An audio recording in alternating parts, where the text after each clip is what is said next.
Question number 14 में कह रहा है, a uniform circular disc of mass 50 kg and radius 0.4 meter is rotating with an angular velocity of 10 radian per second about its own axis, which is vertical.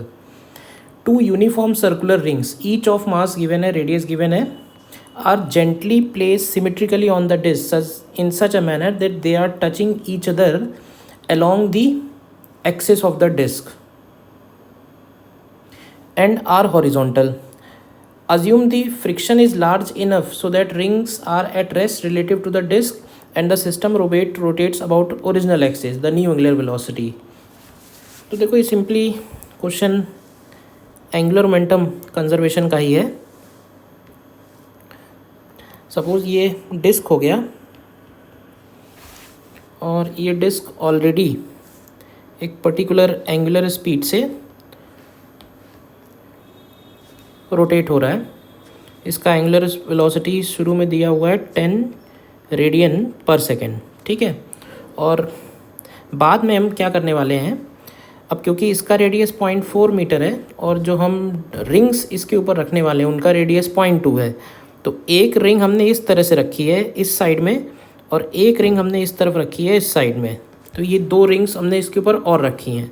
तो disc के लिए suppose हम ले लेते हैं capital M into R.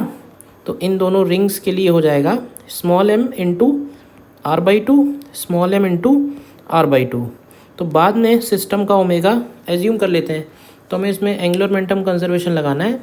Initial is equal to final, ठीक है.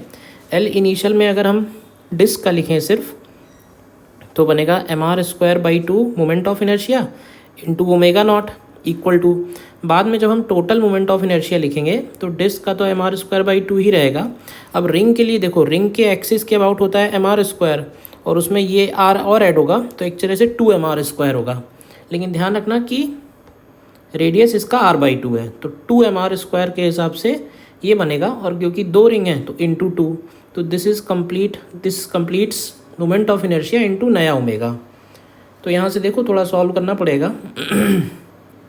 इसमें r² तो हम पूरे इक्वेशन से कैंसिल कर सकते हैं, ठीक है. कैपिटल M की वैल्यू है 50 kg, तो ये हो जाएगा 25 इंटू 10 इक्वल टू, ये हो जाएगा 25 प्लस, अब इसमें ये m ही बचेगा क्योंकि 2² और 2 कैंसिल, ये भी और ये भी कैंसिल. तो 25 प्लस 6.25 और इंटू ओमेगा. तो यहाँ से आप ओमेगा की वैल्यू निकालेंगे तो ये आएगी 25 into 10 and divided by 25 plus 6.25, तो ये 31.25 आएगा.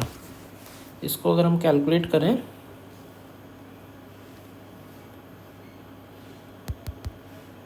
(250 डिवाइडेड बाई 31.25) तो ये इक्वल टू 8 रेडियन पर सेकेंड आ जाता है.